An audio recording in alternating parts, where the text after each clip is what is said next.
Totom, hola a todos. Neuvième édition, neuvième émission de El Clasico. Toujours accompagné de Sacha. Comment tu vas, Sacha? Eh ben, ça va toujours bien pour la neuvième fois. Enfin, peut-être la huitième fois parce que je crois qu'il y a 2 semaines, ça allait pas trop après la Super Coupe. Mais là, ça va très bien toujours. Et toi? Moi, ça va. Neuvième fois consécutive en plus de ça. On s'arrête pas, hein. On va jamais s'arrêter, je crois. On va rester cette lancée. Et d'ailleurs, en continuant, on va parler un peu du programme, comme d'habitude, de la soirée. Avec, dans un premier temps, on va parler du Barça. Les deux derniers matchs du Barça. D'abord le match de Ligue des Champions contre Benfica, remporté 5 buts à 4. Et ensuite le match qui s'est déroulé hier soir contre Valence à Montjuic, victoire 7 buts à 1. Que ce soit du Barça ou de Madrid, on va parler juste après. Beaucoup de buts, 20 buts pour les deux équipes cumulées, sans rajouter en plus les buts des adversaires. Ensuite Real Madrid en Ligue des Champions aussi, grosse victoire contre Salzbourg, 5 buts à 1 à la maison. Puis grosse victoire aussi à l'extérieur en Liga pour consolider la première place contre Valladolid 3-0. Bah attends, dis-moi si je me trompe, Benfica-Barcelone, ce match, tu l'as vu sur un Beansport un peu spécial, non? C'était un Beansport IRL, je crois. C'est Ah, un c'est truc pas comme ça. vrai. Ouais, j'étais au stade. Bah d'ailleurs, voilà. J'étais au stade, on a acheté l'écharpe là-bas. Bah j'étais avec Milan, Milan, Lucas et Dorian. On a fait des lives que vous pouvez retrouver sur la chaîne YouTube. Il n'y a pas un petit projet en D'avant. préparation? Pardon? Il n'y a pas un petit projet en préparation?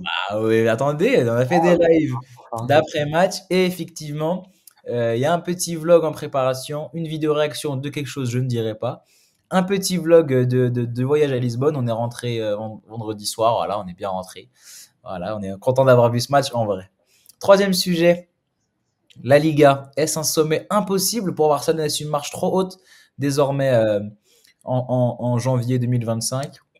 Et dernier sujet, un peu plus chill, on l'a déjà fait quelques fois, notamment dans l'avant-dernier Classico avec Harris, un top 5.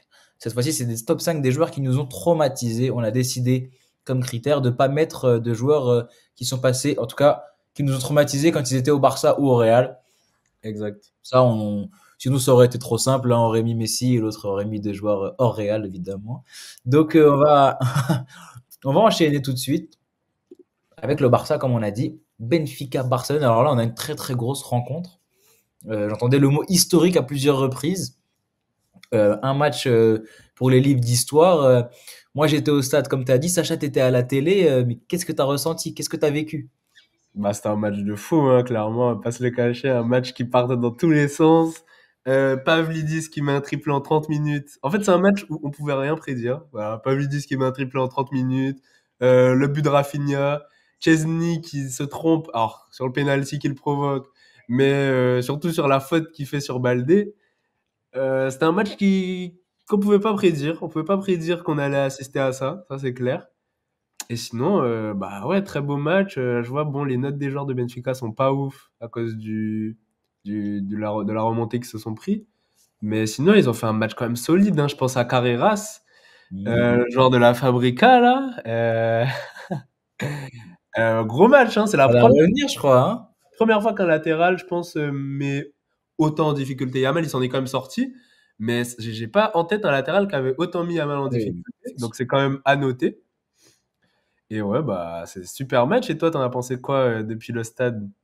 Bah, alors écoutez, c'était exceptionnel. Après, si je suis honnête, c'était pas quand même. Je pense qu'à la télé, j'aurais mieux vécu la remontée quand même. Parce que déjà, t'es à l'extérieur. Ah ouais. J'étais pas en parcage, j'étais autour de tous les benfiquistes. C'est compliqué. Et puis même, au stade, il y a ce truc qu'on réalise pas trop ce qu'on voit. À la télé, c'est tellement une habitude que, voilà, nos pensées, nos émotions, elles sont en place. On réalise pas trop ce qu'on voit. Moi, à la fin du match, tout le monde me disait historique, 9 buts dans un match. Je réalisais toujours pas qu'il y avait eu 9 Ah buts. On ouais. avait gagné 5-4. Pour moi, c'est comme si on avait gagné genre 3-2, tu vois. À la limite 4-3. Et c'est vrai que 5-4, ok, surtout que après, en revoyant les images, en me posant et tout, c'est vrai qu'on était mené 3-1, 4-2, on a réussi à revenir. Pourtant, moi, j'y croyais plus, hein. 3-1, pour moi, c'était terminé. Le 4-2, encore pire, alors qui tue l'équipe. Moi, j'allais te demander un peu déçu, peut-être, non? Déçu parce que oui, pour moi, ça allait être une H-Watch historique. Après ce qui s'était passé il y a 4 ans maintenant, en Ouais, 2021, le 3-0 là, avec Nunez.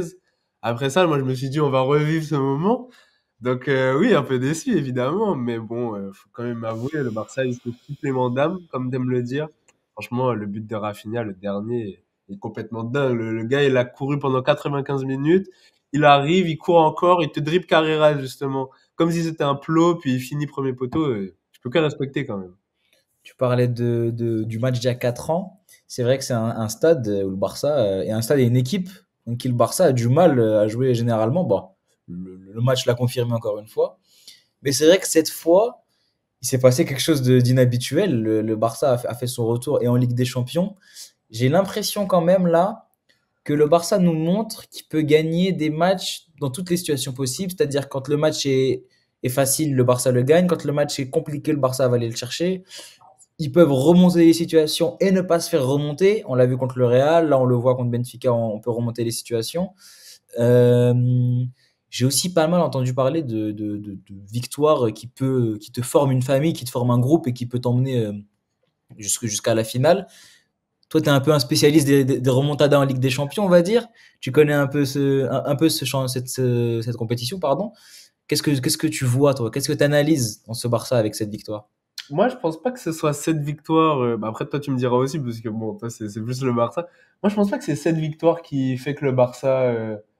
Je pense pas que cette victoire soit la référence pour le Barça, mais je pense que c'est les anciennes victoires. Donc, je pense au 5-2 contre le Real, au 4-0 contre le Real, au 4-1 contre le Bayern. Je pense que c'est ces victoires qui sont des précurseurs de ce qu'on a vu ce mardi. Je pense que c'est plutôt ça. Et on savait déjà que ce Barça était capable de grosses victoires, d'avoir ce supplément d'âme. On le savait déjà avec, voilà, contre le Real, ils étaient menés, comme tu le disais. Contre le Bayern, il y avait nul. Et puis, l'ambiance était un peu bizarre à un moment. Donc, on savait que quand même que ce Barça était capable de se sortir de situations un peu compliquées. Moi, c'est vrai que on savait pas et on avait des doutes, on en avait parlé. On savait pas que le Barça était capable de remonter des scores comme ça. Parce qu'en général, voilà, je pense à Leganés, l'Atlético. Quand le Barça, bon après non, l'Atlético c'est différent, mais je pense à Leganés notamment. Quand le Barça perdait, ils avaient du mal à marquer pour égaliser et puis ensuite remener. Et c'est vrai que là ils l'ont fait et ils l'ont fait de manière splendide quand même. Ouais, il y a eu l'état d'esprit était là. On a senti que dans le mental, ça a changé. Pour la petite histoire d'ailleurs, moi j'étais pas, on va pas dire pas serein, mais je minimisais mes émotions, on va dire, au début, quand il y a eu le 3-2, puis après quand il y a eu le 4-3. Et c'est Dorian au 4-4 qui a explosé sur le but. Mais alors il a hurlé le silence dans le stade. Allez, Parcage au bout qui criait, mais alors il a explosé. Et là, je me suis dit que ça allait être compliqué, puis je fais calme. Parce que le 4-4, Ah déjà, bah, ça le voulait rien match, dire. Ça voulait mm. rien dire 4-4 à ce moment-là. Donc le Barça aurait très bien pu se reprendre un but, surtout vu la dynamique. Tu as Ouais. parlé d'une J'avais grosse failli. étoile. T'as parlé d'une grosse hate watch tout à l'heure. Moi, quand il y avait 3-1 à la mi-temps, je priais pour qu'il n'y ait pas 4-5. J'évitais l'humiliation. Je pensais pas du tout à la victoire.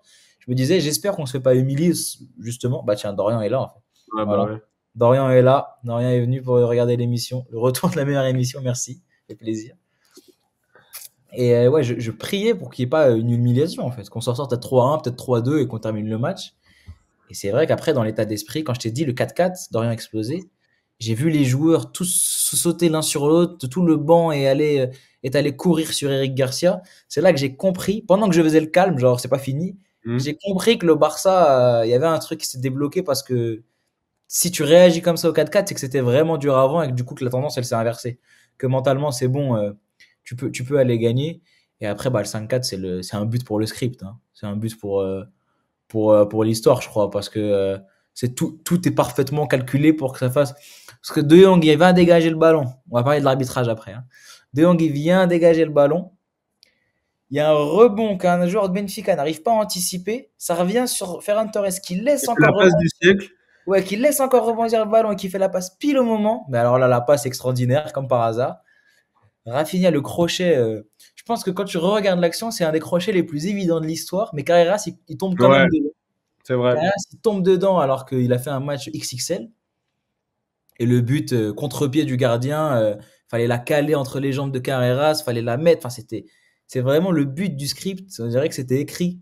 Et souvent, quand on dirait que c'est écrit, c'est que vraiment l'équipe est allée chercher cette victoire et ça se voit pas forcément, mais que elle a mérité cette victoire dans l'état d'esprit. Alors sûrement, on va nous dire que l'arbitrage a joué, alors peut-être, mais dans tous les cas, mentalement, l'état d'esprit était là pour le Barça. Tu sens que ils avaient cet état d'esprit de vainqueur là, ou même parfois avec l'arbitrage, ils l'ont pas.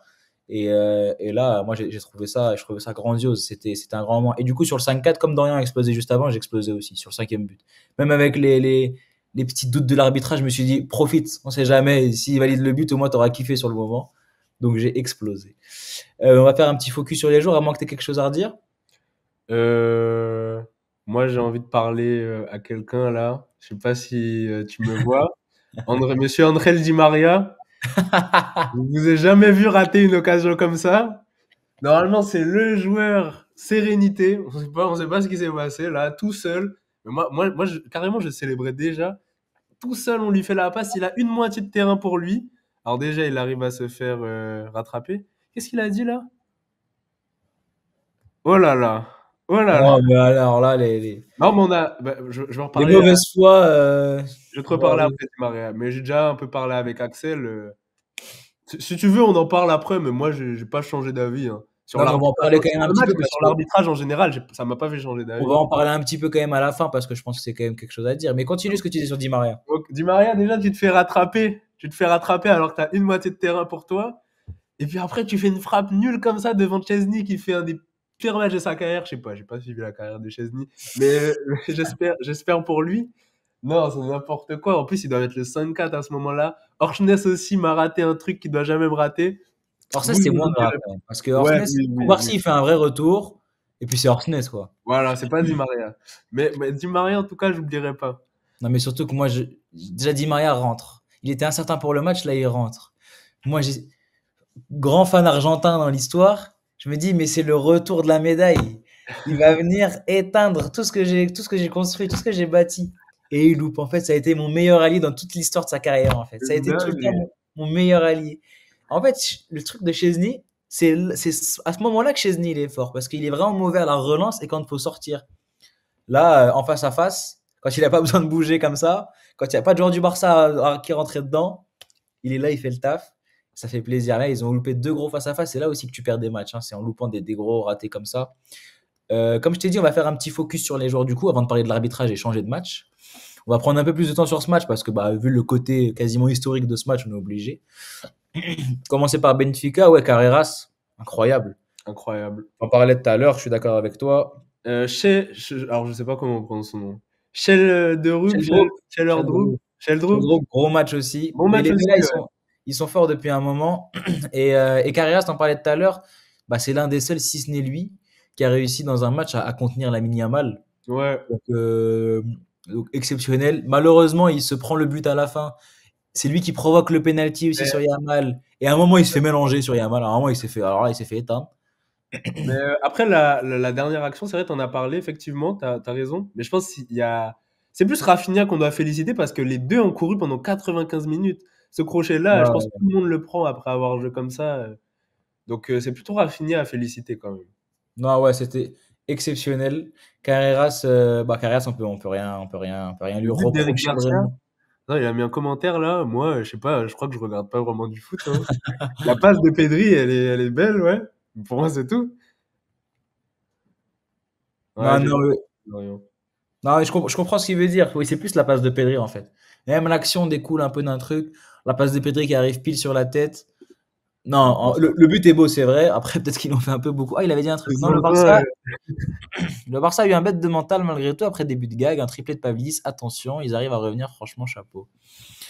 C'est vrai qu'on était en train de parler des joueurs. Je pense qu'on allait passer à lui, Pavlidis. ouais. Le Barça, Triplé. s'ils sont pas là pour relancer des carrières, exceptionnel. Mais en plus, Pavlidis triplé. faudrait que Lucas soit là pour nous dire, mais Pavlidis, non, c'est pas le joueur le plus apprécié à Benfica, non?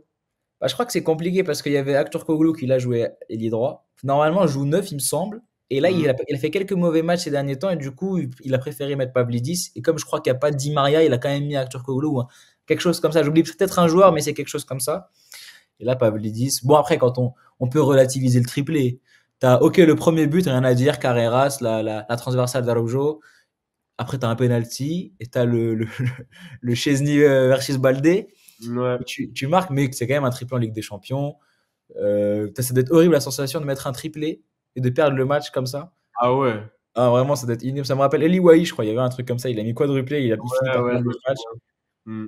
Et Pavlidis avait fait des beaux débuts, mais depuis, vraiment pas fou. Ouais, bon, des beaux débuts, il a 55 ans quand même. Depuis, ça commence à dater.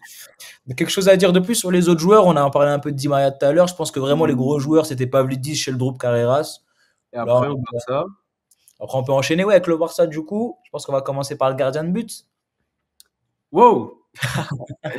Catas- Commencer par le mal. oh, catastrophe, mais il fait l'arrêt. J'ai même pas envie de dire il fait l'arrêt. Ça y est, Di Maria, il fait une frappe nulle aussi, hein. Mais bon, il fait l'arrêt qui fait gagner le match, peut-être. Mais c'est vrai que ouais, la première mi-temps, très compliquée, hein. Le penalty qu'il provoque, où il sort comme un dingue. T'as eu l'action du but, justement. Donc, quand tu fais des erreurs comme ça, c'est chaud, surtout que voilà, c'est le Barça. Et vu comment ça joue depuis le début de saison avec Flick, c'est des situations que tu vas retrouver, quoi. Et moi, ce que je voulais dire sur Chesney, c'est surtout le côté. Bah, j'en ai un peu parlé tout à l'heure. C'est un peu le côté. Là, il a fait un match, on va dire, bon, on peut le dire, tu l'as dit, catastrophique. Pourtant, il avait quand même montré de belles choses contre Bilbao au début. Après, là, il se loupe contre le Real, quand même, on peut le dire. Il se loupe contre Benfica, on va en parler après. Il se loupe aussi contre Valence. Et pourtant, il reste numéro un. J'ai dit, en fait, ce qui est compliqué, c'est il s'est pas joué dans une défense, avec une défense aussi haute. Je crois qu'il l'a admis lui-même, d'ailleurs. Il réapprend des choses, il réapprend du football en jouant là, en sortant de sa retraite avec le Barça. Il s'est pas joué dans une défense aussi haute. Ses vraies qualités, c'est surtout sur sa ligne, en fait. Arrêt réflexe. Bah, on l'a vu de toute façon sur Di Maria. Et moi, je comprends pas vraiment le choix de Flick, parce qu'il l'a dit Ouais. de préférer à Peña. Moi, honnêtement, avec les matchs qu'il a fait, je préfère quand même Peña à lui. Peña, on peut même dire que c'est un peu lui qui sauve le match contre le Real, parce que le Real, il rentre, il fait une belle parade sur Mbappé, tu sais pas ce qui peut se passer derrière, 5-3, il reste 2 buts, c'est le Real en face. Donc tu peux même. Franchement, je comprends pas trop le traitement de Chesney. C'est vrai. En Un plus, peu. enfin, désolé, mais c'est pour compléter ce que tu dis, mais en plus, en fait, quand Peña était bon, enfin, même pas quand Peña était bon, justement, quand Peña était peut-être, il y a peut-être des doutes, voilà, le Barça perdait un peu, il mettait pas Chesney. Ah Et oui. là, c'est depuis qu'il a commencé à mettre Chesney en coupe, c'est pas pourquoi, pourtant Chesney a fait quasiment que des matchs bof, à part Bilbao. Et c'est depuis là, il veut que Chesney soit numéro un, j'avoue, je comprends pas non plus. Donc, traitement bizarre. Chesney qui sait pas parler à Baldé apparemment. Il parle pas espagnol, peut-être, il savait pas quoi lui dire. Donc truc de rentrer dedans. D'ailleurs, ça au stade, c'est horrible, hein. Parce que t'as envie de leur hurler dessus, en fait. T'as 10 mètres. Là, j'ai Mais comment c'est possible? Comment c'est possible? Et c'est vraiment. Je pense qu'il n'y a que le Barça dans le foot pro pour faire ça. Dans le foot professionnel, il n'y a que le Barça, c'était sûr. Ils allaient arriver à un truc comme ça, là, ça c'est insupportable. C'est comme le 3-2, le 2. Moi, j'ai pas compris, hein. J'ai pas le but de gag de Rafinha. ah ouais, de Rafinha.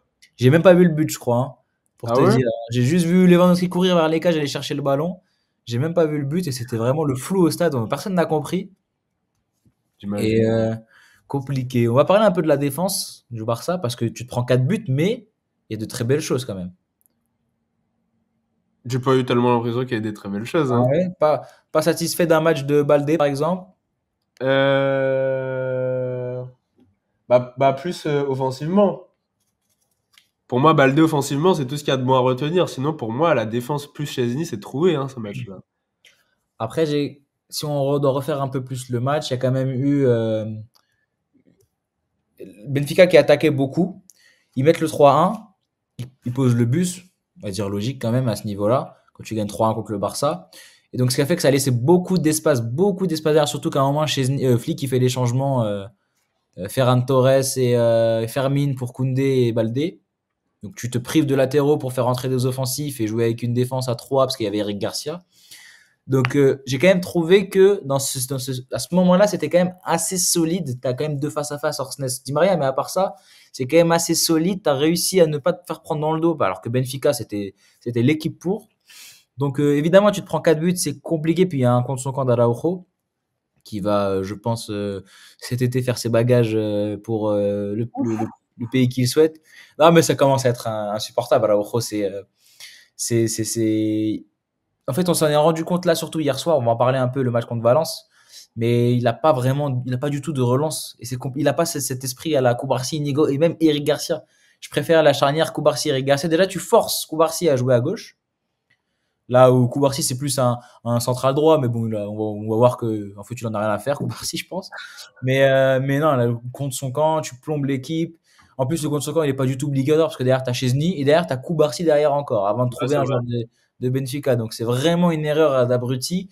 Il fait ses sorties médiatiques.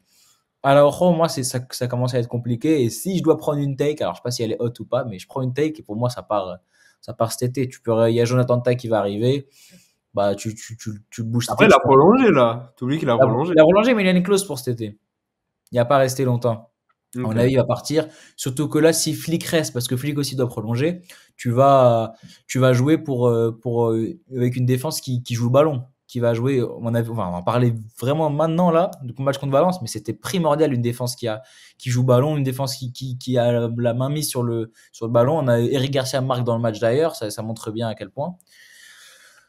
Pour changer un petit peu, je pense que le milieu, bah, à part Pedri, à dire qu'il est magique et que c'est exceptionnel, il n'y a pas grand chose à dire. C'était mauvais, mais Lewandowski. l'entrée de Jong et Fermin a fait du bien, hein. L'entrée de Fermin Ouais, et de Jong a fait du bien. Fermin, c'est surtout Ouais. Fermin, j'ai remarqué. On De va en Jong, reparler aussi. moi, j'ai trouvé De Jong pas mal aussi. Ouais, ils reviennent bien, les deux. C'est vrai qu'ils reviennent bien, c'est à souligner. Faut le dire. Mais, Faut le dire. Faut le mais dire. là, Pedri, waouh, quel Ouais. joueur.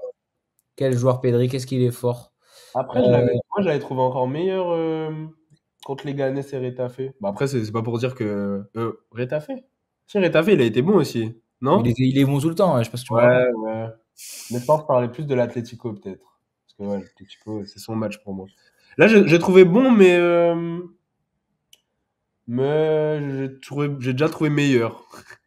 Ah bah c'est sûr, mais là, je trouve que tu t'enlèves Pedri, il y a pas de victoire, il y a pas de 5-4. Bon, après, t'enlèves n'importe qui, je pense qu'il n'y a pas de victoire. Mais on va y revenir. Petit mot sur l'attaque. On l'a dit tout à l'heure, il y a mal compliqué contre Carreras. Moi, Je vais te l'attaque laisser parler de Rafinha et j'enchaînerai avec Lewandowski, je pense. bah, pour moi, ouais, vas-y, Rafinha, mauvais match, mais il met ses 2 buts et il est clutch. Donc bon, C'est ça qu'on veut. pour moi, on peut rien lui dire. Et Parce qu'il a sinon, été ouais. critiqué dans ce match. Oui, bah oui, il a été critiqué, c'est normal, on en attend peut-être plus dans le jeu. Maintenant, il peut pas être incroyable à tous les matchs. Et là, il a été clutch, il a fait ce qu'il fallait.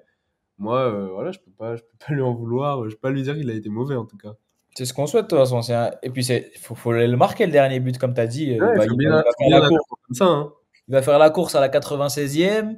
Il faut aller mettre le crochet. Il faut avoir la lucidité. Dernière action comme ça, après avoir un possible penalty, ça veut dire dans ta tête, tu te dis, je fais ces efforts pour que le but soit refusé parce qu'il y a penalty là-bas. Il faut avoir la lucidité de mettre crochet sur Carreras qui fait un match de fou, frapper en contre-pied d'entre les jambes de Carreras. Non, il a montré que franchement, c'est du très haut niveau pour lui cette saison. Petit mot un petit peu là parce que tout le monde s'enflamme, les débats directs et tout. Prétendant Ballon d'Or. Prétendant Ballon d'Or, c'est clair. Maintenant, on est qu'en janvier. Le Ballon d'Or, il se décidera aussi sur qui gagnera la Ligue des Champions, qui fera des grosses performances en phase finale. Donc c'est aussi ça. Donc prétendant Ballon d'Or, certes, mais c'est quand même tôt pour dire qu'il va assurément être top 5, par exemple. Lewandowski. Lewandowski, j'ai dit que j'en parlerai. Je trouve qu'il a fait un match, pour pas dire horrible, bah, horrible en fait, je vais le dire. Parce que c'était vraiment ignoble. Je sais pas si ça se voyait à la télé, j'imagine, mais au stade, c'était chaque toucher de balle, perte de balle ou alors il faisait n'importe quoi. Chaque touche de balle, hein, c'est terrifiant. Il met ses deux pénaux. Alors déjà, merci, parce qu'il faut les mettre, c'est vrai. Mais il met ses deux pénaux. D'ailleurs, le pénau du 4-3, celui sur Yamal, Hmm. je me dis, s'il le met pas, en fait, ce péno, c'est vraiment le tournant du match. Parce que je pense, enfin, je suis sûr aujourd'hui, et déjà dans le stade, je me le disais, s'il le met pas, on perd le match là-dessus. S'il le met, ça retourne le match. Et je pense que c'est vraiment le game changer, le péno du 4-3. C'est celui-là. D'accord. Tu gagnes le match grâce à celui-là. Et il est crucial. Deuxième penalty que tu dois tirer dans le match. C'est dur de tirer un deuxième penalty dans un match pour un attaquant. Il est allé le mettre. Clinique sur penalty. Il les rate quasiment jamais. Donc voilà, match horrible, mais il a assuré. Un peu comme Rafinha, même si je trouve que c'était pire. On va parler un peu de l'arbitrage en très Dis-moi bref. si les pénaltys, c'est plus simple. Mais vas-y, continue. On va un peu parler de l'arbitrage en très bref Ouais. parce qu'on on doit faire vite. On a beaucoup tardé sur Benfica Barcelone. Alors, personnellement, je le dis, j'ai pas de mal à le dire. Le Barça a quand même été légèrement avantagé, si ce n'est un peu plus que légèrement contre Benfica. Euh, pour quelle raison? Je pense que bah, déjà aussi, il y a un moment où bah, là où le Barça est avantagé, c'est le moment où le Barça pousse et que Benfica est à 11 derrière. Donc c'est compliqué d'admettre certaines choses. Quand tu es arbitre, ça va tellement vite à ce niveau-là. Pour ce qui est des erreurs, je dirais que le penalty de Yamal ne doit pas trop être sifflé.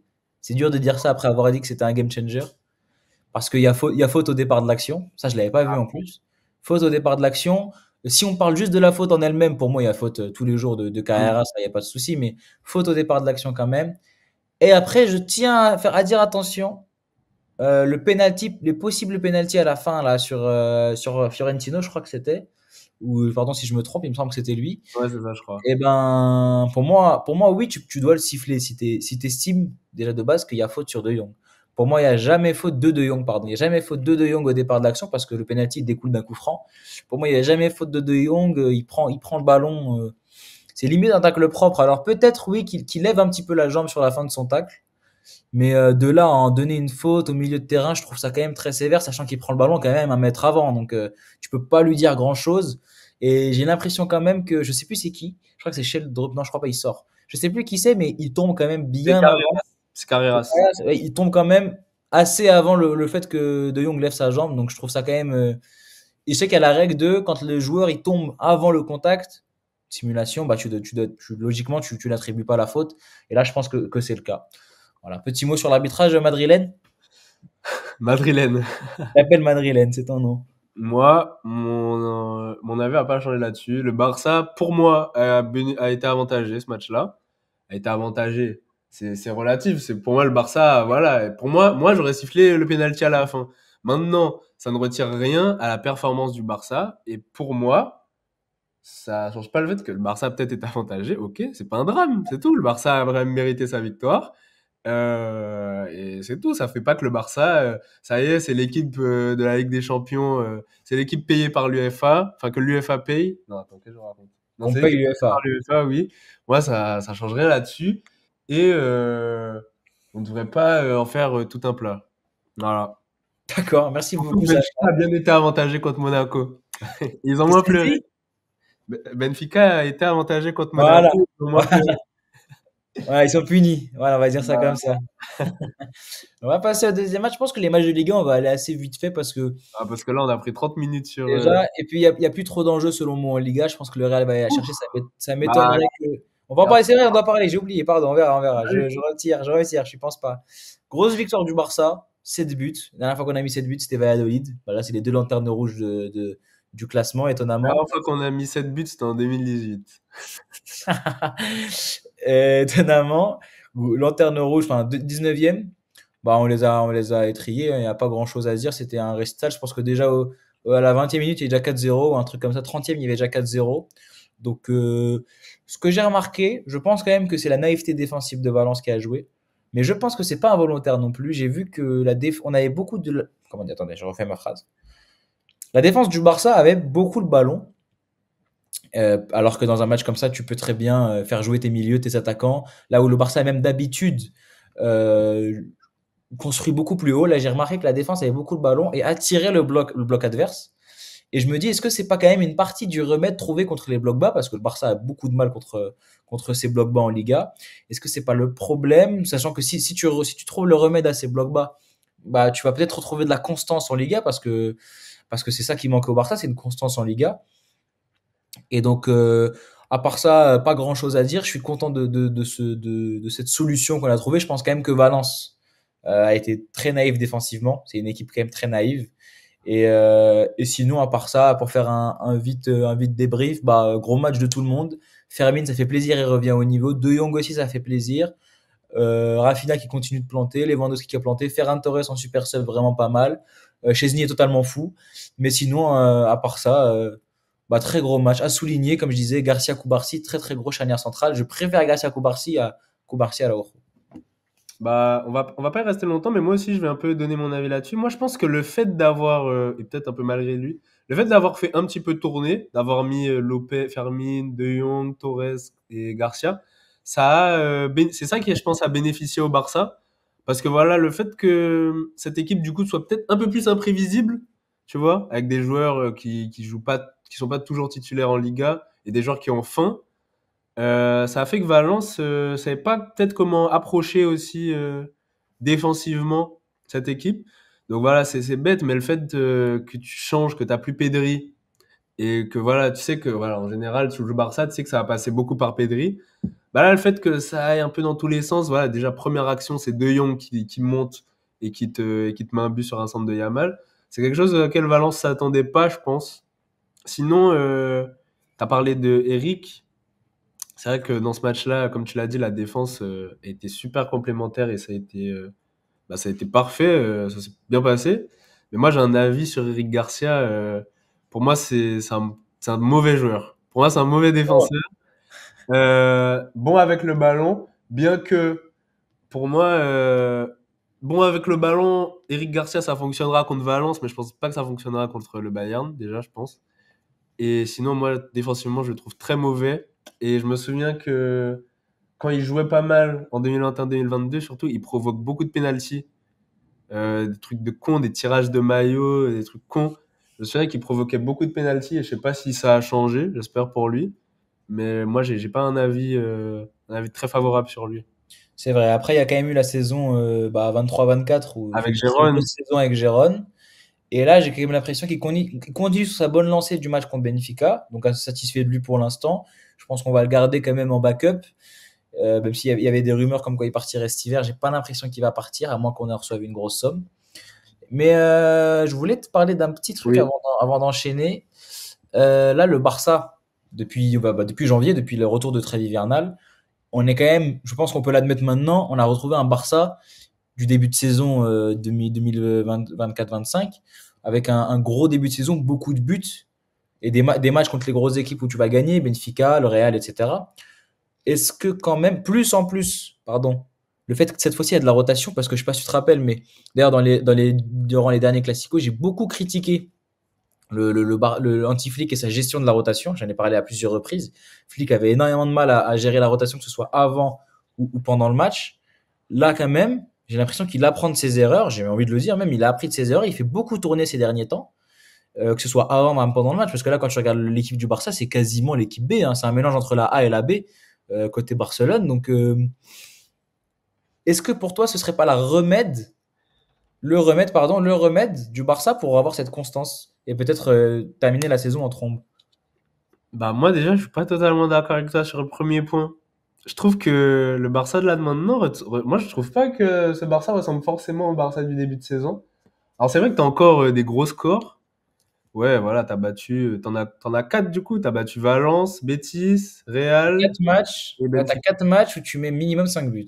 Mais Benfica, Benfica, je mettrais pas ça dans le même catalogue que les autres matchs parce que voilà, c'est un match que tu perds à la base, c'est une remontée plus. Moi, je le mets plus dans cette catégorie. Mais que Euh, du coup, pour moi, c'est quand même plus rassurant alors parce que ça veut dire que c'est là où vrai. en première Ouais, partie de saison, tu euh, gagnes tes matchs, là tu montres qu'en plus de gagner tes matchs avec des gros scores, si tu es mené au score, tu peux remonter ce qu'on n'a pas réussi à prouver en première partie de saison. Donc j'ai mais quand même. désolé, c'est aussi que le Barça en début de saison, je trouve, hein, bon, on peut peut-être dire pareil là, mais pour moi moins. Mais le Barça de début de saison le faisait contre une bonne adversité, une forte adversité. Tu vois, c'était ça qui était impressionnant, c'est que tu mettais 5-1 à Valence, 4-1 à Gérone, après tu allais mettre quelques mois plus tard 4-0 au Real. En vrai, c'était plutôt ça qui était impressionnant, je trouvais. Maintenant, qui dit que le Barça le fera pas, je sais pas, mais pour l'instant, moi, je me dis pas encore ça. Mais c'est vrai que tu as déjà mis 5-2 au Real, euh, 5-1 au Betis, même si c'était pas un Betis fou. Et là, tu mets 7-1 à Valence qui est avant-dernier. Donc pour moi, on peut pas encore le dire. Voilà. Désolé. D'accord, pas de souci. On va passer. Fini le Barça pour l'instant. On va passer du côté de Madrid, du Real Madrid avec cette victoire de Ligue des. Je pense qu'on va aller très vite aussi là-dessus parce que Ouais, je oui, ne oui, oui, pense oui, pas qu'il y a oui. beaucoup de grand chose à dire. Victoire 5-1 contre Salzbourg, assez simple. Je vais faire mon petit débrief, après je te laisserai terminer. Je trouve quand même que le Salzbourg n'a pas été tant déméritant que ça en première période. Je trouve que c'était assez équilibré quand même. C'est un peu cruel pour on va le dire, mais bon, c'est le réalisme de la grande équipe face à la petite, hein. Le Real allait prouver, allait mettre ses occasions assez facilement en plus. Rodrigo, gros match, très sous-coté ces derniers temps. On parle beaucoup d'Mbappé, mais Rodrigo fait aussi le taf, j'ai l'impression quand même. Peut-être moins avec le match de samedi, mais pour moi, c'est quasiment pareil, quasiment le même niveau, j'ai l'impression. Et ouais, Salzbourg, j'ai vu qu'il jouait beaucoup plus haut que le Real Madrid. Étonnant aussi quand même. Le Real qui a 4-4-0, il joue bas comme ça. Enfin, moi, je trouve ça quand même bizarre que tu ne te livres pas, que tu joues pas un peu plus. Voilà, tu gagnes 4-0, c'est Salzbourg. Fais-toi plaisir. Non, tu vas continuer de jouer bas, assez étrange. Vasquez blessé, Valverde, il a fait le taf latéral droit. Bon, c'est contre Salzbourg, c'est compliqué de juger les joueurs là. Mais comme on a dit, voilà, Rodrigo, Mbappé, Vinicius, ils ont fait leur taf. Voilà, match simple. Salzbourg pouvait rien faire. Enfin, il n'y a pas grand chose à dire en vrai. Non, je sais pas si t'as fini, mais je continue là-dessus. Mais moi, je suis d'accord avec toi, il n'y a pas grand-chose à dire. C'était prévisible, hein. Salzbourg avait pris 3-0 contre le PSG, 3-0 contre Leverkusen, 6-0 contre le Bayern. Ils ont fait que se faire éteindre toute la campagne de Ligue des Champions, donc c'était assez prévisible. Comme tu dis, il n'y a pas grand-chose à dire. Moi, il y a un truc qui m'a un petit peu fait chier. C'est euh, Oh, c'est qu'à la fin du match, on prend ce but.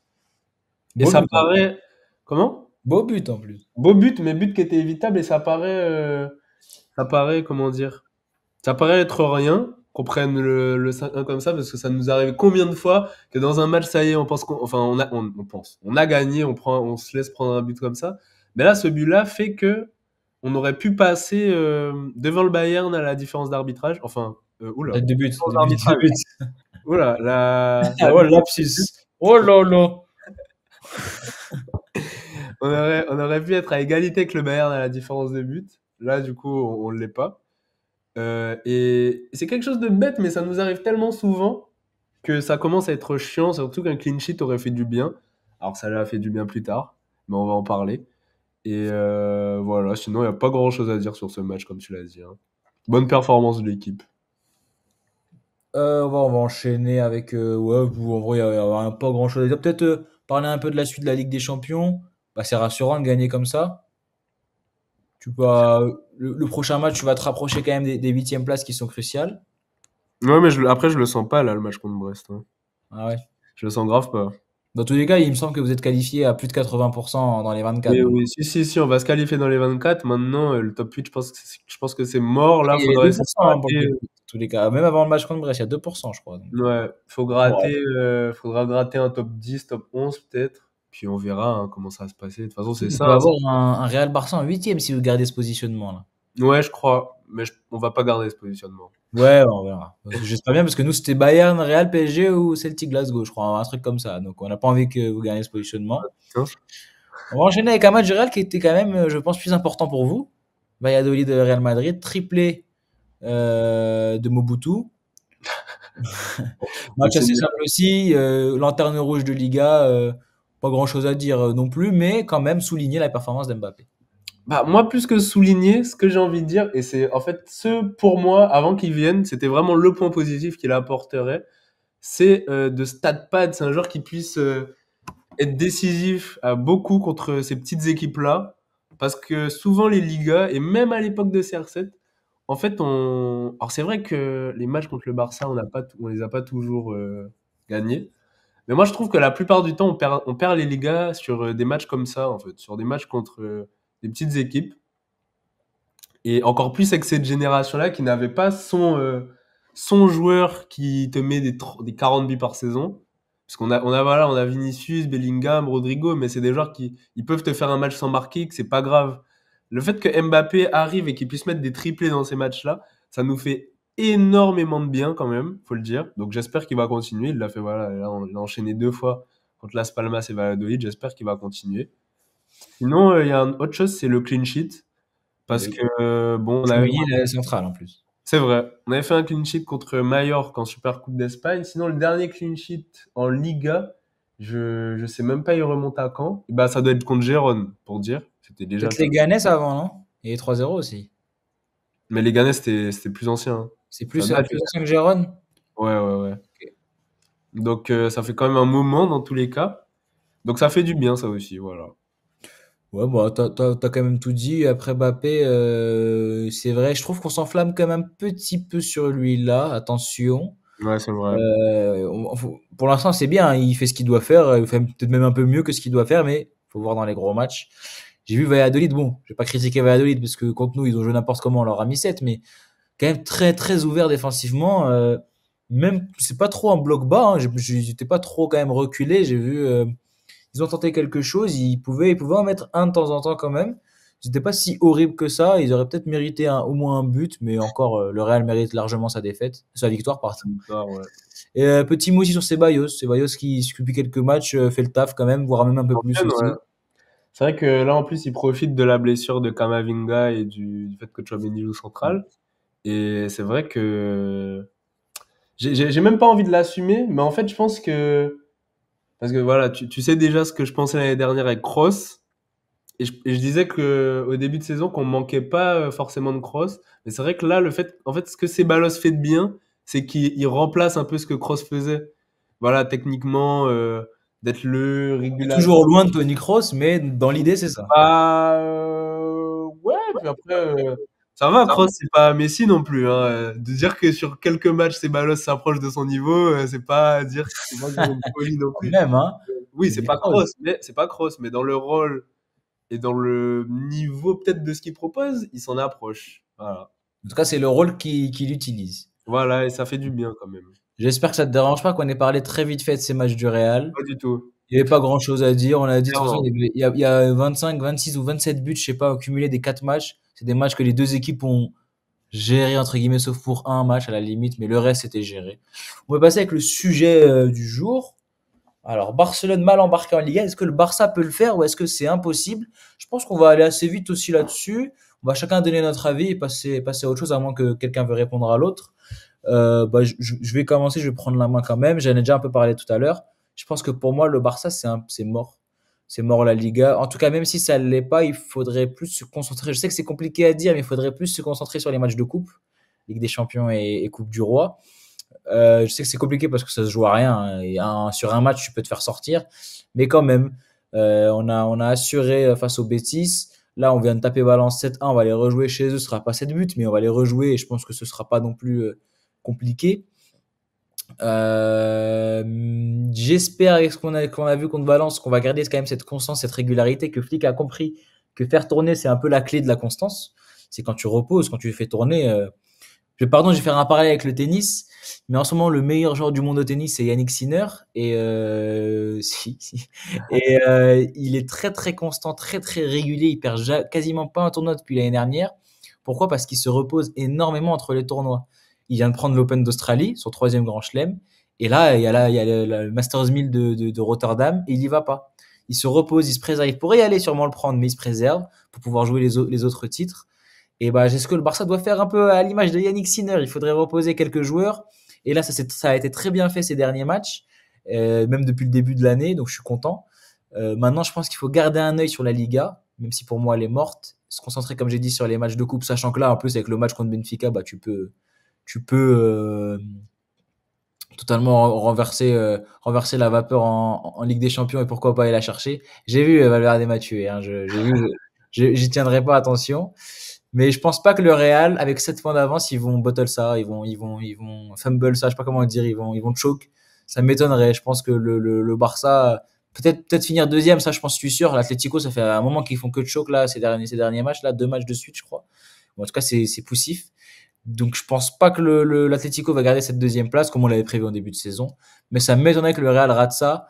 Le Real, ce qu'on leur redemandait ces dernières années, c'était d'avoir une constance, une régularité en Liga. Cette année, ils l'ont. Le Barça, ce qu'on leur demandait, c'était d'avoir plutôt une efficacité dans les gros matchs. Cette année, ils l'ont. Donc voilà, je pense que les choses vont s'inverser. La saison des inversions, on avait dit. Exactement. C'est vrai que c'est exactement ça, hein, quand tu compares les situations du Real et du Barça.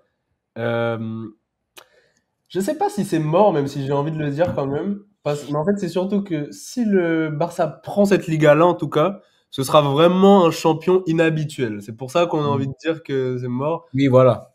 Le Barça, voilà, et là, ils ont 5 défaites. Donc ça, allez, on va dire que ça va sûrement finir à peut-être 7. Ça va finir à peut-être 7, allez, 8, 7, 8. Bon, Non, 8, ça fait 5. beaucoup quand même. Ah, 5, ok, 5. pardon. Pardon. 5. Ouais, ça va Non, sûrement. j'ai dit une hot take, pardon, je te coupe. Hein.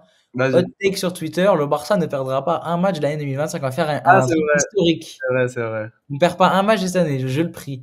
D'ailleurs, juste pour revenir sur un petit truc qu'on avait dit dans le Classico à plusieurs reprises, je vois très rarement le Barça gagner, mais quand je les vois gagner, ils gagnent. Là, je l'avais dit contre Valence et contre le Benfica, ils sont allés la chercher. Pour C'est vrai. l'instant, je me trompe pas et ma strike est en continu. Je te laisse terminer, pardon de t'avoir coupé, mais il fallait que je le dise. Non, t'inquiète. Donc ouais, ça va sûrement finir à 7. En plus, ça va prendre des buts. Et ces dernières années, le champion de Liga, il prend pas beaucoup de buts. Donc ce serait vraiment un champion inhabituel. Euh, Puis le Real en soi, ce serait aussi un champion inhabituel parce que bah, le Real qui prend deux Rattraper un fois, retard de 9 points aussi, hein, le Real bah déjà, et puis le Real qui prend la Liga deux fois d'affilée. La dernière fois que c'est arrivé, c'était en 2008. Et même il y a autre chose, je sais pas si tu le sais, mais Carlo Ancelotti a gagné deux fois d'affilée un trophée dans sa carrière, seulement une fois. C'était la Super Coupe d'Allemagne avec le Bayern, qu'il a gagné deux fois d'affilée. Première Sinon, fois qu'il va faire un back-to-back. il a jamais fait de back-to-back à part ça. Parce que quand même, ouais, D'accord. c'est étonnant.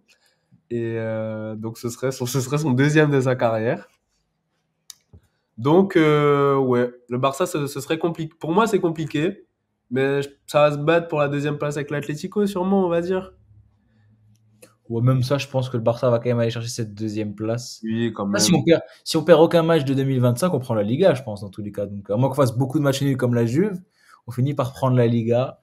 Bon, je pense qu'on en a assez dit, chacun a donné notre avis. Est-ce que tu vois quand même le Barça mieux embarqué en Ligue des Champions pour aller la chercher que le Real, sachant que le Real, c'est ce qu'on sait. Est-ce que le Barça peut plus aller chercher avec des champions que le Real? Est-ce qu'ils sont favoris plus que le Real cette année en Ligue des Champions? Moi, je pense pas. Toujours pas? Ok. Qu'est-ce qu'il te faudrait pour le croire? Bah, que le Real soit éliminé. Donc, Bah, que le si Real le soit Real éliminé. sort prochain tour, tes favoris, c'est le Barça, donc. Ah, Devant Liverpool ou Arsenal. c'est le Barça devant Liverpool. Après, ça Oh dépend là si c'est là. Rashford ou pas. Ah, et si, Pour si, moi, Rashford, si oui, c'est hein. Rashford, c'est impossible. C'est Ok, impossible que ah, Rashford gagne avec des champions. carrément. Ok, d'accord. Ok. Pour moi, c'est le genre de signature, quand vous les faites, je sais que ça y est, je vais passer des bons 6 mois. C'est comme Joao Félix. Désolé, mais c'est un petit peu ça, hein. Après, Rashford ne sera pas titulaire si ça vient. Ouais, mais titulaire ou pas, c'est comme Joao Félix. Tu sais que si ça vient au Barça, ça va rien gagner. Voilà, je vais mettre ça comme ça, au moins. On arrête de parler du Barça en mal. Voilà. On va passer au prochain et dernier sujet. Voilà, on avait dit le top 5 des joueurs qui nous ont traumatisés. Je pense qu'on peut commencer avec toi, Sacha. Alors, on a mis, comme j'ai dit tout à l'heure, le top 5 hors classico. Donc, vous Oublie pas les aurez... mentions honorables. Oui, c'est Moi, vrai, on j'en va ai commencer par les quelques-unes. mentions honorables. Je te laisse commencer, c'est vrai, pardon. Du coup, moi, je parlais du Real, évidemment. Je l'ai pas mis dans mon top 5, mais ici, Palazone, qui prend le crâne de Zidane à chaque fois qu'il veut jouer contre nous, ça commence à saouler. Il l'a encore fait là en novembre, non, en décembre, hein, c'était le 3-3. Ouais. J'ai lui dans mes mentions honorables. Après, il y a des joueurs que je pense que tu vas mieux en parler. Sinon, j'ai surtout aussi Ledesma, gardien de Cadix, qui est maintenant à River Plate, pardon, qui nous a bien saoulé aussi, hein. On a fait pas mal de nuls contre Cadiz à cause de lui. Donc voilà, ce sera ça mes mentions honorables. Je vais encore plus parler du top 5 après, parce que ouais, ils sont dans ma mémoire. Ouais. Alors, t'en as deux, du coup, moi j'en avais deux aussi. Vas-y. Il en a rajouté un troisième de dernière minute. J'avais Damien Suarez, avec Retafe. Et moi, c'est surtout sur un match, le match de base de cette année, là, les premiers matchs début de saison, l'année dernière. Je crois que c'est l'année dernière, en fait, je me rappelle plus. Trop de mémoire. Mais il nous a bien emmerdé, Damien Suarez. C'était vraiment, vraiment un chien de la casse. Derrière Iker Muniain. Iker Muniain qui a toujours qui a toujours fait ses stats face au Barça, qui a toujours été présent. Pour moi, c'est pas assez pour mettre dans un top 5 quand même, parce que c'était pas, il avait pas cette hargne, il avait pas ce truc de mec qui nous déteste. Il nous détestait, mais il était quand même sur le terrain, il était quand même assez timide, assez, on va dire, gentillet. Et le dernier, je l'ai rajouté tout à l'heure. Ismaël de Getafe. Il a fait assez le job pour me rendre fou. Le 1-1, le dernier 1-1 là. Il a fait assez le job pour me rendre fou. Je déteste ce joueur. Je vais surveiller sa carrière pour voir le downfall, évidemment. J'ai horreur de ce joueur. Pour moi, c'est une dinguerie d'avoir fait ça. Pour moi, tu es Ismaël, 20 ans, ta carrière c'est Retafe. Pour moi, c'est une dinguerie d'avoir fait ça. Waouh! Et donc, j'étais obligé de les mettre dans les mentions en or. Voilà. Waouh! Ah, c'est le cœur qui parle. Je comprends. Attends, bah, t'en as donné 3, moi aussi j'ai bien envie d'en parler Bah, d'un. vas-y, fais-toi plaisir. J'ai même pas un match en particulier dans la tête, mais je sais que quand tu jouais Villarreal à 15 heures et que tu tombais sur Cédric Bakambu, souvent il était chiant hein, lui aussi. Hein. Lui, c'est pourtant on s'y attendait pas, mais souvent il était relou. Villarreal, ils vous ont bien embêté parfois. Ah ouais. On a commencé avec nos premiers. J'ai parlé d'Iker Munier tout à l'heure, on parlait d'un de ses coéquipiers, Raúl Garcia. Raúl Garcia, que ce soit Atlético, mon cinquième plutôt, t'as dit mon Oui, premier, mais oui, on s'est compris. oui, oui, ton cinquième. Que ce soit avec Bilbao, avec l'Atlético Madrid, surtout l'Atlético Madrid, quand ils aimaient bien aussi nous embêter, hein. Surtout à l'époque on avait Ancelotti, je sais, que Raúl Garcia, il était bien chiant, il nous marquait bien des buts, et puis en plus, il a un peu un comportement un peu à la Damian Suarez et tout, enfin un comportement Atlético, quoi, en gros, concrètement. Donc j'ai mis top 5 parce que c'est un joueur que je crois que je sais même pas s'il est gaucher ou droitier. Je sais qu'il était, voilà, un peu avant-centre, même s'il était pas totalement Il n'a pas avant-centre. trop de buzz, hein, en plus de ça. C'est un joueur que je sais pas, je sais même plus grand-chose de lui, j'ai tout oublié de lui en vrai. Mais je sais, je l'oublierai jamais. Ça, je sais que je l'oublierai jamais, Raúl Garcia. Ok. Bah, il y a un parallèle qui va être intéressant de suivre, c'est que par exemple, Raúl Garcia, il a jamais, je le connais, hein, mais il a jamais rien fait contre nous. Au contraire, cette tête, moi, je la trouve assez gentillée, vraiment pas très, pas de gros matchs. Enfin, voilà. Vous allez voir, ce parallèle est souvent être Ouais. mis en cause à chaque fois. Bon, alors, mon cinquième joueur, mon top 5. Bon, je pense que pour certains, il serait même plus haut, hein, Villa Libre. Je l'ai mis parce qu'il y a quand même eu un gros match où il nous a embêtés. Le match de la Super Coupe, la finale de Super Coupe. C'est la finale de Super Coupe où il nous embrouille le match. Il vient faire. Alors, pour qu'un joueur arrive à faire en sorte que Messi prenne un rouge, c'est fort. Mais alors, en plus, pas sur une patate, genre, c'est pas un tacle où il avait déjà un jaune, c'est sur une patate quand même. Il s'est pris un steak dans le visage. Il a réussi à faire sortir Messi. Donc, rendez-vous compte de la performance exécrable, d'à quel point il était insupportable ce soir-là pour que Messi en vienne à faire ça. Franchement, c'est du haut niveau là en termes de traumatisme, Villa Libre. Il fait franchement le taf. Et c'est plus sur un match, oui. C'est pour ça qu'il est dans mon top 5 et qu'il est en bas de tableau. Mais tu sais que les trois là, Villa Libre, Raúl Garcia, Muniain, les trois pendant la Super Coupe 2021, je sais pas qu'est-ce qui leur est arrivé, mais les trois ils étaient à leur prime de traumatisme. Hein. Ouais, même en général, si tu rajoutes Iñaki, puis même les frères Williams, ils ont bien embêté En les années général, d'après, hein, donc. 37. Donc deux Bilbao déjà pour dire, hein. Déjà. C'est fort. Alors ton quatrième, Sacha. Oh, c'est Lou? Quoi? Un visage familier. Ben ouais, mais je pense que quand t'es supporter peut-être du Barça, parce qu'il n'y a pas une performance mémorable qui nous a fait Rossellou, puis en plus en général dans ses équipes ça perdait, mais il marquait toujours contre nous. C'est incroyable. Il a mis, du coup j'ai la stat, c'est qu'il nous a mis 8 buts en 10 matchs. Alors je sais pas tous les joueurs au monde combien de buts ils ont mis contre le Real, mais je crois que Rossellou ça doit être un des joueurs qui n'a pas joué pour le Barça, peut-être un des joueurs qui nous a mis le plus de buts contre nous. Hein. 8 buts quand même, c'est beaucoup. Donc, que ce soit avec Alaves, là on le voit avec le maillot, avec le Deportivo La Corogne, avec l'Espagnol Barcelone, on sait que si on jouait contre Rosselló, on gagnerait 3-1, on gagnerait 4-1, parce qu'il y a le 1 de Rosselló. Ok, c'est fort. T'as mis un Madrilène dans ton classement, c'est C'est fort. vrai, bah ouais. Mais Alors, il la renta le traumatisme, il la renta.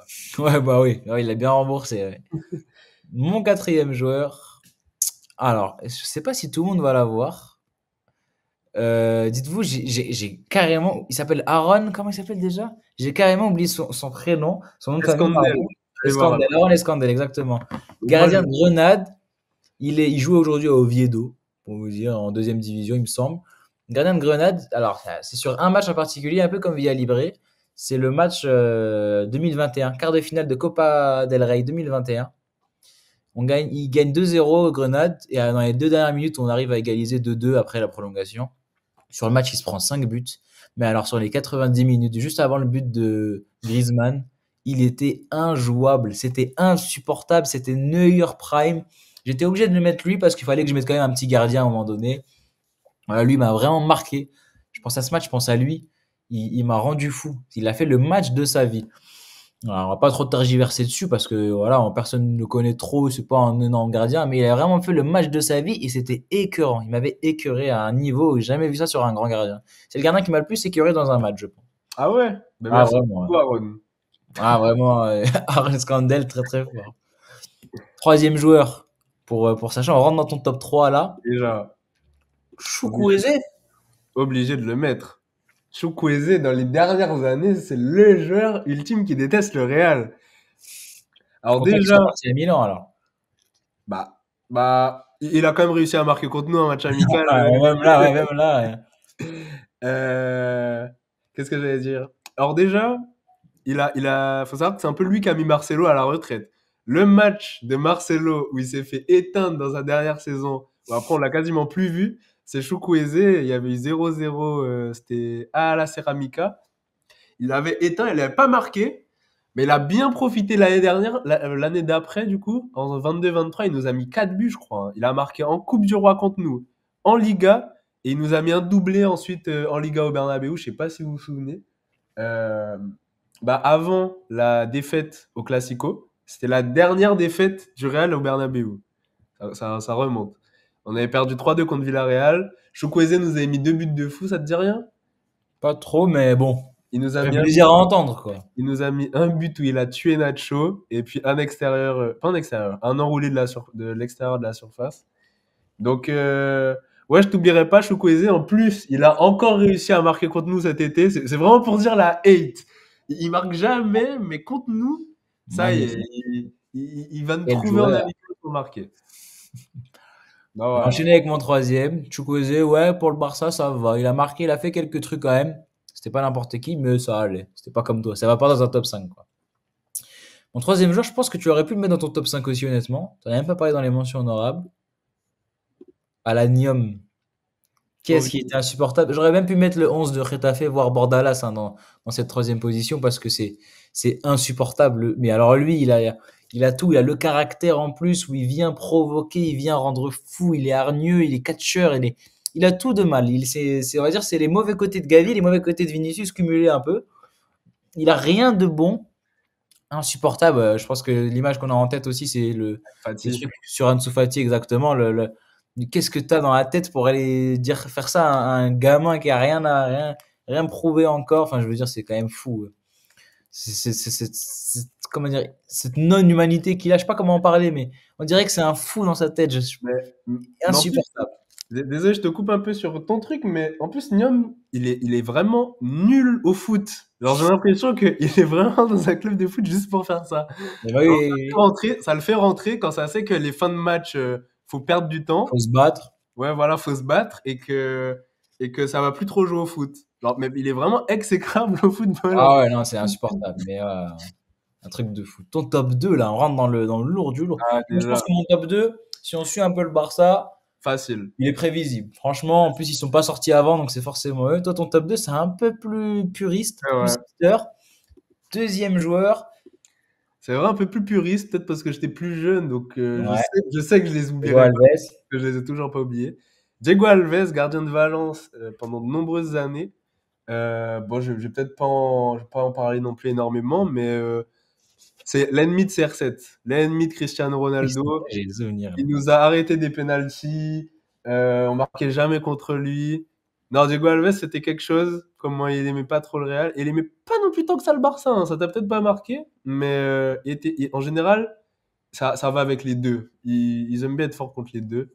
Donc Diego Alves, je t'oublierai pas. Ok. Très vite. Moi, je vais faire mon deuxième aussi assez rapidement. Je pense qu'il n'y a même pas grand-chose à dire. José Luis.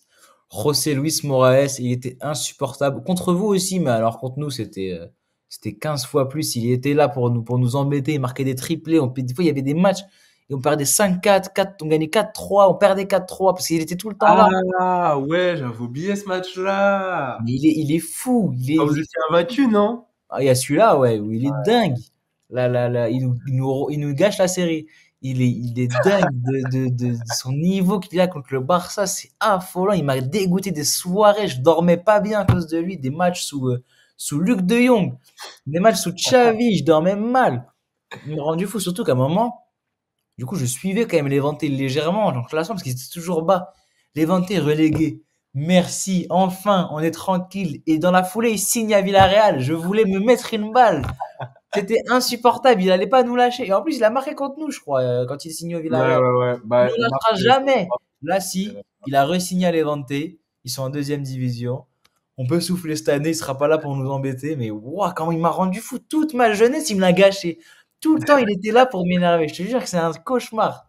Traumatisme, c'est le mot parfait pour lui. c'est le mot parfait pour ton premier aussi, je pense. Oh, bon, alors là, j'en parlerai, c'est encore pire, lui, hein.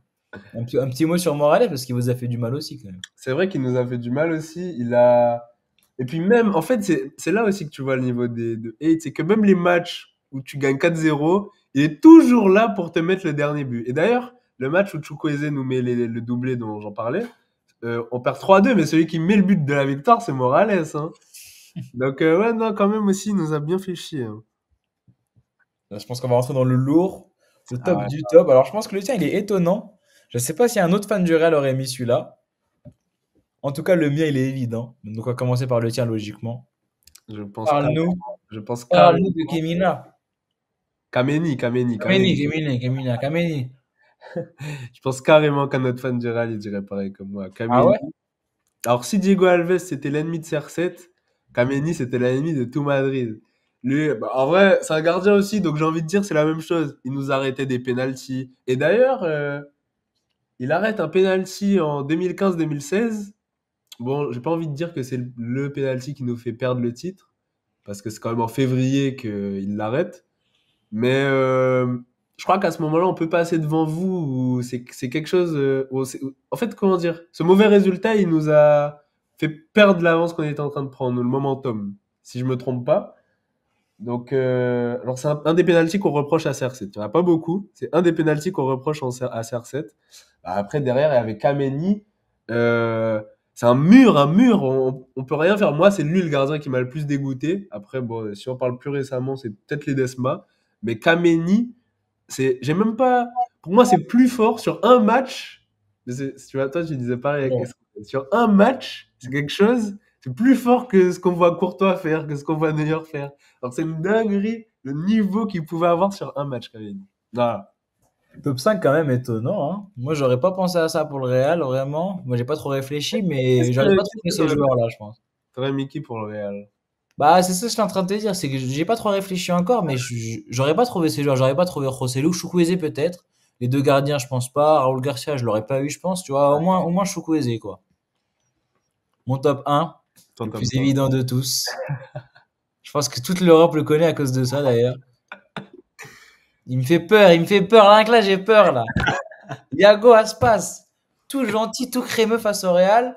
Quand c'est nous, c'est une bête noire. Il est détestable de son niveau, en fait. Il prend une tournure. Mais je me rappelle, il y a un classico, un match en 2020, peut-être 21, je me rappelle plus, mais je crois que c'est 19, non, c'est 19-20, c'est sous Sétienne. On gagne 2-0. Match en plus assez simple.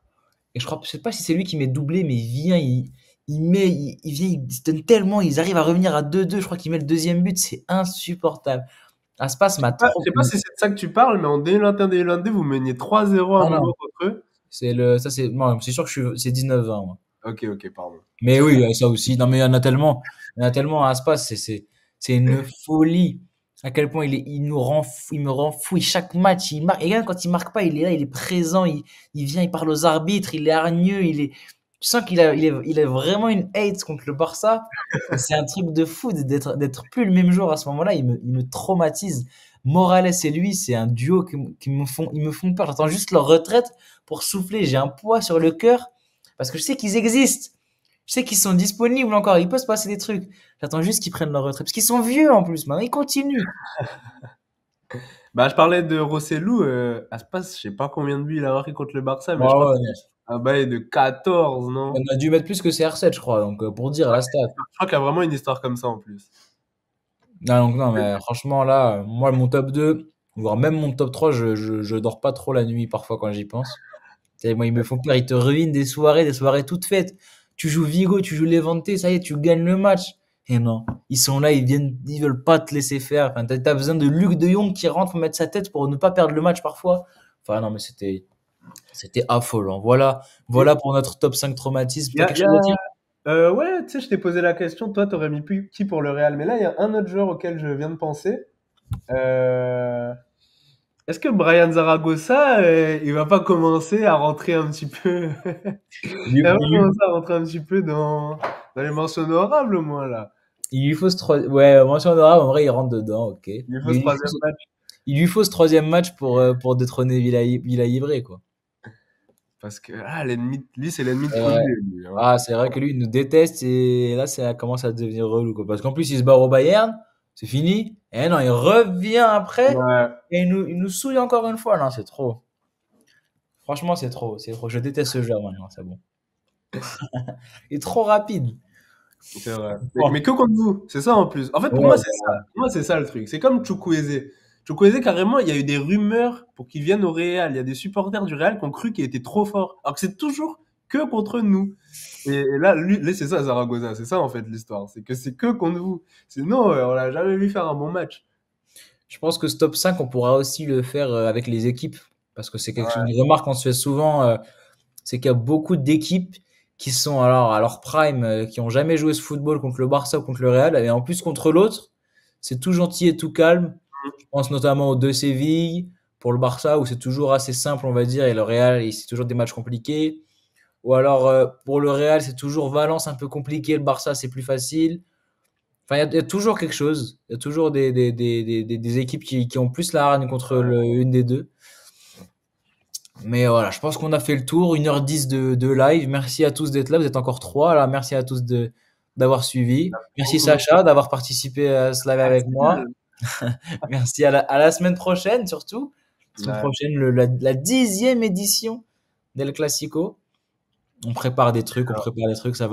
Ça va venir, ça va se faire. Soyez à l'affût. Et ben, au revoir. Merci de nous avoir écoutés. Ciao. Ciao.